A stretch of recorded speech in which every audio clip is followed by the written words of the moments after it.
बहुत समय पहले उत्तर भारत के एक छोटे से गांव में एक व्यापारी रहता था। नाम था हरीश।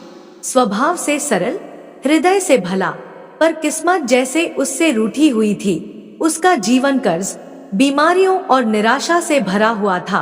हर महीने ब्याज बढ़ता जाता, व्यापार घटता जाता। घर में रोटियां भी कभी पूरी न पड़ती। पत्नी सावित्री और एक छोटा बेटा, यही उसका संसार था। हरीश रातों को सो नहीं पाता। कभी कर्जदार दरवाजा पीटते, कभी बीमार पत्नी की खांसी गूंजती।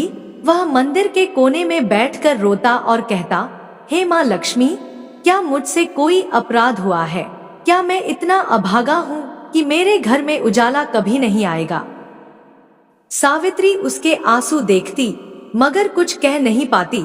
उसके पास भी शब्द नहीं थे, बस विश्वास था कि एक दिन भगवान सुनेंगे। पर दिन बीतते गए, कर्ज बढ़ता गया। एक दिन साहूकार आया, बोला, हरीश, अब तो एक हफ्ते में पैसा ला, नहीं तो घर गिरवी रख दूंगा।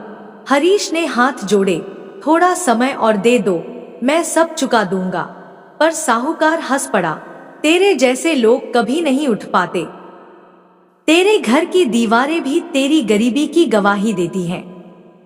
वह चला गया, पर उसके शब्द तीर की तरह हरीश के दिल में उतर गए। उस रात उसने चूल्हा तक नहीं जलाया, बस माँ लक्ष्मी की मूर्ति के आगे बैठा रहा।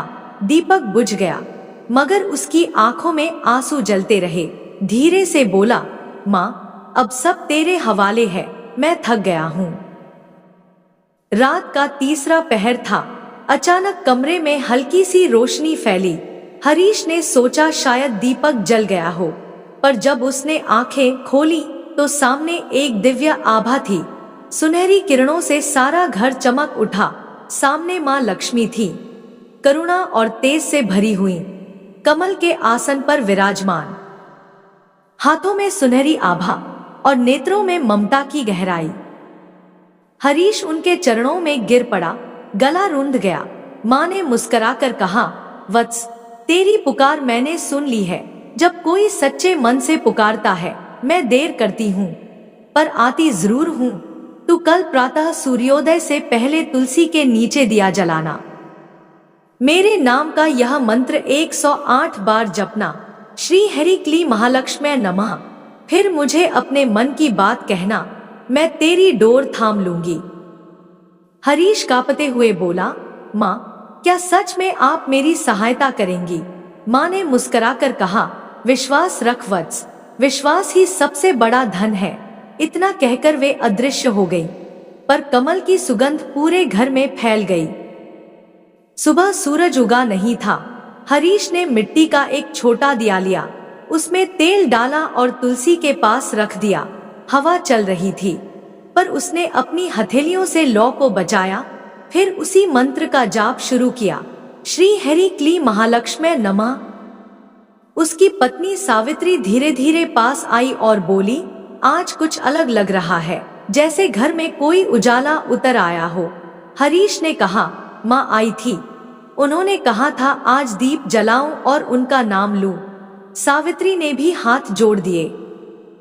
उस दिन दोनों ने पूरा दिन उपवास किया और माँ के भजन गाए। शाम को जब वे बैठकर बात कर रहे थे, तभी एक पुराना व्यापारी गांव में आया।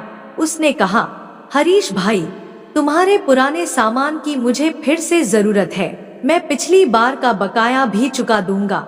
हरीश ने हंसते हुए कहा, भाई, तुम्हें मेरी याद कैसे आई?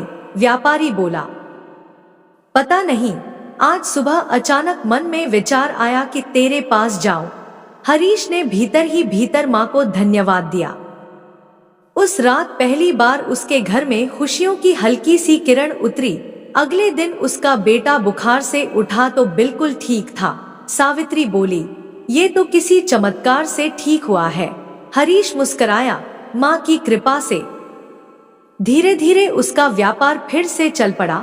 लोगों ने कहना शुरू किया, हरीश के हाथ में बरकत है। जहाँ पहले दुकान पर ताला लगता था, अब वहाँ भीड़ लगने लगी। हर शुक्रवार को वह माँ लक्ष्मी का व्रत रखता और गरीबों को भोजन करवाता, जो भी मंदिर आता।